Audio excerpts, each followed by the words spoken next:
What if I told you there's a nation so elongated it could span from Norway to the Sahara Desert, yet so slender you could drive across it in merely 2 hours? Or that the most arid place on Earth, where rainfall hasn't occurred in centuries, is the same nation supplying the world with nearly 30% of its copper? From the tallest active volcano on the planet to the world's most ancient mummies predating Egypt by thousands of years, this is a territory of impossible contrasts. Welcome to Chile, a strip of land squeezed between the towering Andes and the expansive Pacific that defies every geographic principle in existence. Chile is a geographic oddity extending over 4,270 kilometers from the tropics to the sub-Antarctic. It holds the distinction of being the longest north-south country relative to its width. To visualize this, if you placed Chile over Europe, it would extend from Norway's northern tip to the southern Sahara Desert in Africa. Despite this remarkable length, it's astonishingly narrow, averaging just 177 kilometers wide. This ribbon configuration is determined by two colossal boundaries: the towering Andes Mountains to the east and the Pacific Ocean to the west. This unique geometry creates a climatic patchwork where one can journey from Earth's driest deserts to alpine tundras and glaciers without ever leaving the country's borders. It's a land where you could theoretically ski in the mountains and surf in the ocean on the same day. The Atacama Desert in northern Chile isn't just dry, it's the most arid, non-polar location on the planet. Some regions might not have experienced a single raindrop for over 400 years. This extreme dryness is caused by a double rain shadow effect. The Andes block moist air from the east, while the cold Humboldt Current prevents moisture from forming over the Pacific. The landscape is so alien, characterized by salt flats, rocky terrain, and absence of vegetation, that NASA uses it as a testing ground for Mars rovers. It's also a paradise for astronomers. The thin, dry air and lack of light pollution make it home to some of the world's most powerful telescopes, such as the ALMA Observatory. In the Atacama, the geography doesn't just define the climate, it provides a window into the cosmos. Standing at 6,893 meters, Nevado Ojos del Salado is a record breaker in two categories. It's the highest active volcano on Earth and the second highest peak in South America. Located on the Chile-Argentina border, this stratovolcano dominates the high Puna de Atacama Plateau. Because of its proximity to the Atacama Desert, the mountain is surprisingly arid, with snow usually only appearing on the peak during winter. However, it holds another secret. At around 6,480 meters, it contains a permanent crater lake approximately 100 meters in diameter. This is considered the highest lake of any kind in the world. For geographers and mountaineers, Ojos del Salado represents the ultimate intersection of volcanic activity and extreme high-altitude hydrology. Chile sits directly atop the Pacific Ring of Fire, the most seismically active region in the world. As the Nazca tectonic plate subducts beneath the South American plate, it fuels a staggering volcanic chain. Chile contains approximately 2,000 volcanoes, which accounts for nearly 10% of the world's total. Of these, about 500 are geologically active, and roughly 60 have recorded eruptions in the last century. Some, like Villarrica and Osorno, are iconic for their perfect conical shapes and constant activity, often featuring glowing lava lakes that draw tourists from around the world. This volcanic geography is a double-edged sword. While it poses a constant natural hazard, the volcanic ash has created some of the most fertile agricultural soil in the southern hemisphere, particularly in the lush Central Valley. On May 22, 1960, the earth near Valdivia, Chile shook with a violence never before measured by modern science. Registering 9.5 on the Richter scale, the Great Chilean Earthquake remains the most powerful seismic event ever recorded. The rupture zone was over 1,000 kilometers long. The energy released was so immense that it didn't just cause localized destruction. It triggered a massive tsunami with waves up to 25 meters high that raced across the Pacific.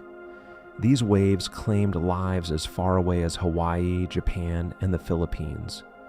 The earthquake actually altered the geography of the coastline, causing parts of the Chilean coast to sink by 2 meters. Today, this event serves as the global benchmark for seismology and has led Chile to develop some of the world's strictest and most advanced earthquake-resistant building codes. While the Great Pyramids of Giza often dominate the conversation regarding ancient burials, the world's oldest mummies are actually found in the coastal valleys of northern Chile.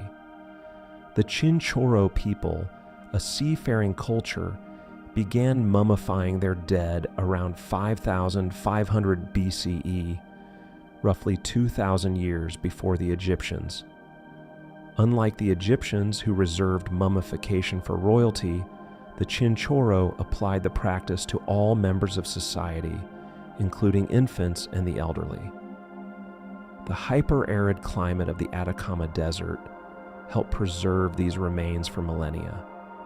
These mummies provide a fascinating geographic record of ancient life, showing how early humans adapted to one of the harshest environments on Earth.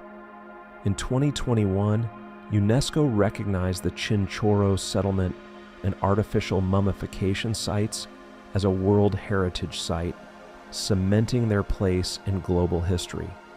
Roughly 670 kilometers off the Chilean coast lies the Juan Fernandez Archipelago, home to a story that blurred the lines between geography and fiction. In 1704, a Scottish sailor named Alexander Selkirk was marooned on one of these islands, then called Mas a Tierra. He lived in total solitude for 4 years and 4 months, using his ingenuity to survive until his rescue. His ordeal served as the primary inspiration for Daniel Defoe's classic novel, Robinson Crusoe. In 1966, the Chilean government officially renamed the island Robinson Crusoe Island to reflect its literary legacy. Today, the island is a biosphere reserve home to unique flora and fauna found nowhere else on Earth. It serves as a living monument to the geographic isolation that can turn a survival story into a global legend. The humble potato is the world's 4th largest food crop, but its geographic roots are often misunderstood. While many associate the potato with the Andes of Peru, genetic research has revealed that over 90% of modern potato varieties worldwide share a common ancestor from the Chiloé archipelago in southern Chile. The indigenous people of Chiloé cultivated hundreds of varieties of potatoes long before Spanish explorers arrived.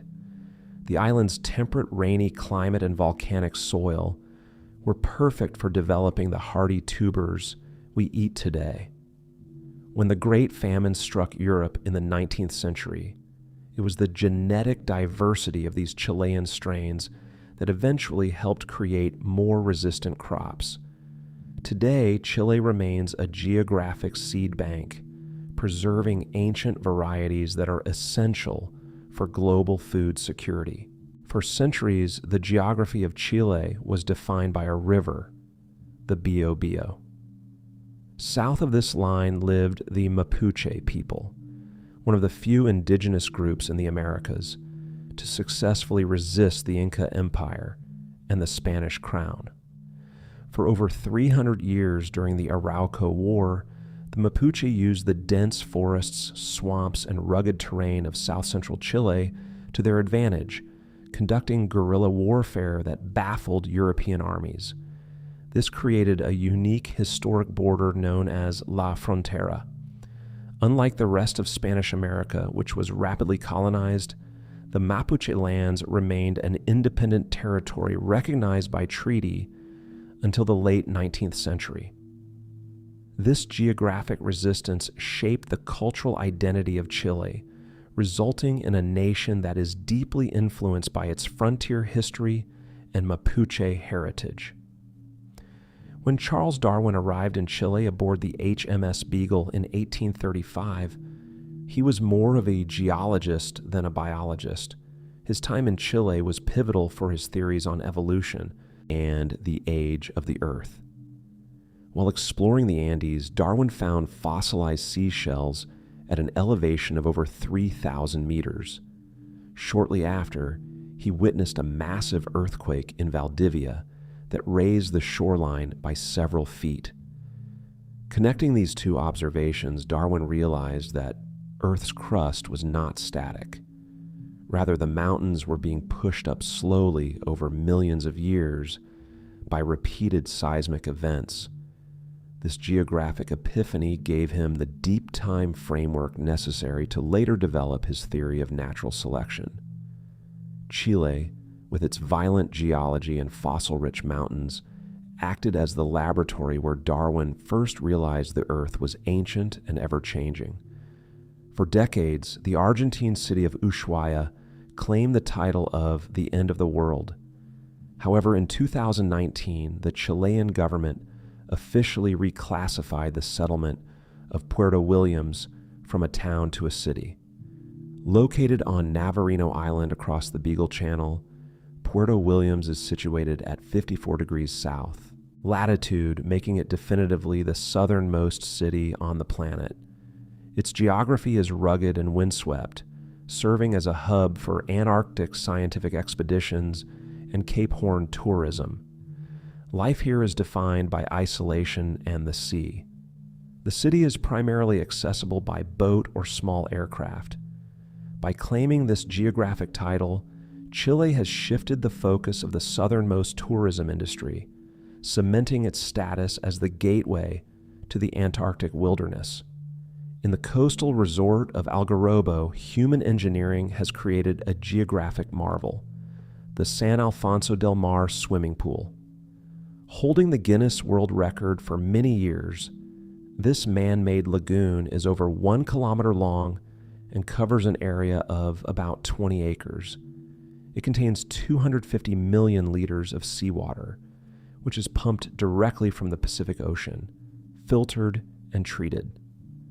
The pool is so large that guests can navigate it in small sailboats and kayaks. The project was born out of geographic necessity. The central coast of Chile has cold, dangerous waters with strong currents, making ocean swimming difficult.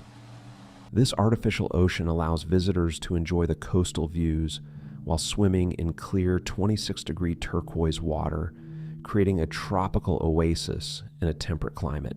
The Gran Torre Santiago is not just the tallest building in South America, it's a triumph of human geography and engineering. Standing at 300 meters, it towers over the Santiago skyline. Building a skyscraper of this height in one of the most earthquake-prone cities on Earth required revolutionary design. The tower is built to withstand a 9.0 magnitude earthquake without suffering structural failure. It features a massive reinforced concrete core and a flexible steel frame designed to sway rather than snap. Its glass facade is also designed to stay intact during heavy vibrations. The tower serves as a symbol of Chile's modern economic rise and its ability to thrive in a geographic environment that would be considered uninhabitable for such structures in other parts of the world. Chile's geography, specifically the high altitudes and crystal clear skies of the north, make it one of the best places on Earth for aerial observation. Perhaps unsurprisingly, it's also a global hotspot for UFO sightings. Chile is one of the few nations with a government body dedicated to investigating these phenomena. The Committee for the Study of Anomalous Aerial Phenomena, which operates under the Chilean Air Force. The town of San Clemente even established a UFO trail, a 30-kilometer path through the Andes where sightings are frequent.